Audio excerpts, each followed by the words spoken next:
अस्सलाम वालेकुम दोस्तों, कैसे हो? उम्मीद है कि सब खैरियत से होंगे। अल्लाह आप लोगों को ऐसे ही खुश रखे।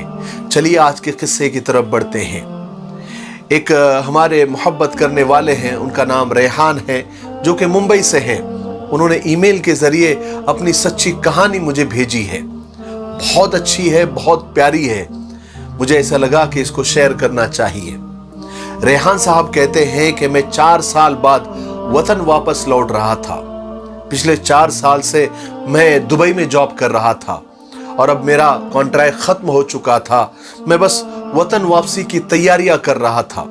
अभी कुछ देर पहले ही घर वालों के लिए मैंने अच्छी खासी शॉपिंग करके कमरे में ले आया था। पिछले 4 सालों से मैं जॉब के अलावा भी छोटे मोटे काम करके पैसे जमा कर रहा था, सिर्फ आज के दिन के लिए कि जब भी मैं वतन वापस जाऊंगा तो अपने घर वालों के लिए, अपने भाई बहनों के लिए अच्छे अच्छे गिफ्ट और तोहफे लेकर जाऊंगा। छोटे भाई को महंगे मोबाइल रखने का बहुत शौक था, सो उसके लिए एक आईफोन ले लिया। छोटी बहन बहुत जमाने से, बहुत अरसे से टैबलेट की फरमाइश कर रही थी, जिद कर रही थी, उसके लिए एक अच्छा सा नया टैबलेट ले लिया। और दूसरी 2 बहनों के लिए खूबसूरत सी घड़ियां और कपड़ों के कुछ जोड़े, और अब्बू के लिए एक स्मार्टफोन और चंद कीमती परफ्यूम ले लिए। लेकिन जब मेरी अम्मी के लिए, मेरी मां के लिए तोहफा लेने की बारी आई तो मैं सोच में पड़ गया कि अम्मी को क्या पसंद है, क्योंकि इतने सालों में मैंने कभी अम्मी को महंगे कपड़े पहनते देखा ही नहीं था और घड़ी का शौक तो उन्हें था ही नहीं। रही चूड़ियां, बालियां, अंगूठियां, उनसे तो अम्मी को जैसे चिढ़ सी थी। जब भी कभी बाजार जाती तो बहनों के लिए बहुत कुछ ले लेती, लेकिन जब अपनी बारी आती तो हमेशा यही कहती, मुझे क्या करना है, ये सब चोचलापन मुझे अच्छा नहीं लगता, ये सब तुम पहनो, मैं तो इनके बगैर ही अच्छी हूं। यही हाल कपड़ों का था। एक आध बार 1-2 जोड़े ले लिए, फिर साल भर यही सुनने को मिलता था कि मैंने तो ले लिए इतने ढेर सारे कपड़े, तुम ही ले लो, मेरे पास तो पहले ही बहुत है। मैं सोच सोच कर थक गया, लेकिन अम्मी की कोई पसंद मेरे जहन में ना आ सकी जिससे उनकी पसंद का मुझे पता चलता और मैं उनके लिए कोई अच्छा सा तोहफा लेता, गिफ्ट लेता।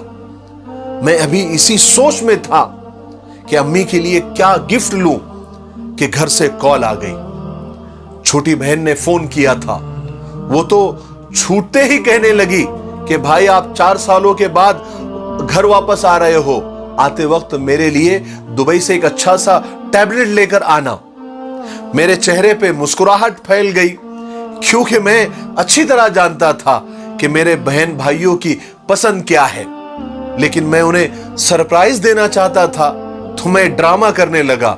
मैं कहने लगा कि मैं अभी पैकिंग कर रहा हूं, अगर वक्त मिला तो देखूंगा, लाऊंगा, जम गया तो लाऊंगा, नहीं तो नहीं लाऊंगा।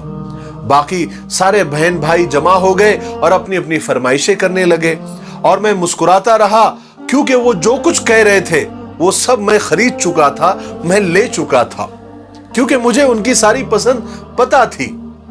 मैंने कहा कि अरे अम्मी कहां है, मेरी मां कहां है, मेरी बात कराओ उनसे। मैंने ये इरादा किया कि मैं खुद ही अम्मी से पूछ लेता हूं कि तुम्हारी पसंद क्या है। थोड़ी देर में अम्मी फोन पर आ गई। मैंने खैर खैरियत पूछी। उसके बाद मैंने पूछा, अम्मी आपके लिए दुबई से क्या लाऊं, अपनी पसंद की कोई चीज बताएं। अम्मी ने मुझसे कहा, ओए छोड़ ये सब बातों को, पहले तू ये बता तू कब मेरे पास पहुंच रहा है, मेरा बच्चा मेरे पास कब पहुंच रहा है, तू कब आकर मेरे गले से लगेगा, मैं बेचैन हूं तुझे गले से लगाने के लिए। हाय, मैं अम्मी की पसंद सुनने का इंतजार कर रहा था। न जाने मेरी अम्मी की जबान से ये जुमले सुनकर मेरे आंखों से 2 आंसू निकले और गालों पर फिसलते चले गए, क्योंकि मैं जान चुका था मेरी अम्मी की क्या पसंद है, मेरी मां की क्या चॉइस है। हाय हाय, एक तेरी ही मोहब्बत सच्ची है मां, बाकी रिश्तों में तो शर्तें बहुत है। मेरे भाइयों बहनों और दोस्तों, अपनों के दरमियान सियासत फजूल है, मकसद ना हो तो बगावत फजूल है। روزہ، نماز، زکات، خیرات ہو یا حج، ماں باپ اگر خوش نہ ہو تو ساری عبادت فضول ہے۔ جب سے لوگ ماں باپ کی عزت کم کرنے لگے ہیں، تب سے اپنے دامن میں دعائیں کم اور دوائیں زیادہ بھرنے لگے ہیں۔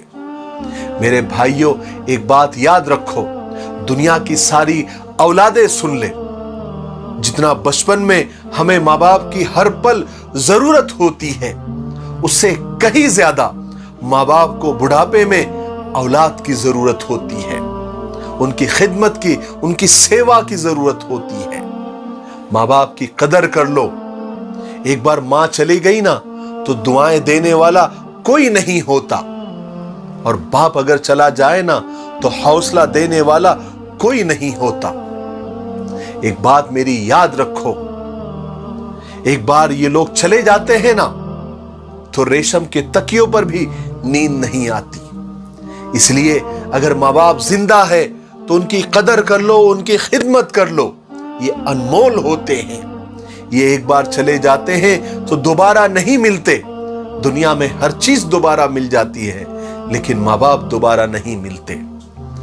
اس لیے ان کی قدر کر لو، ان کی خدمت کر لو، ان کی سیوا کر لو۔ انہی کے قدموں میں تمہاری جنت ہے اور دنیا کی بھی کامیابی ہے۔ اللہ تعالی ہمیں عمل کرنے کی توفیق نصیب فرمائے۔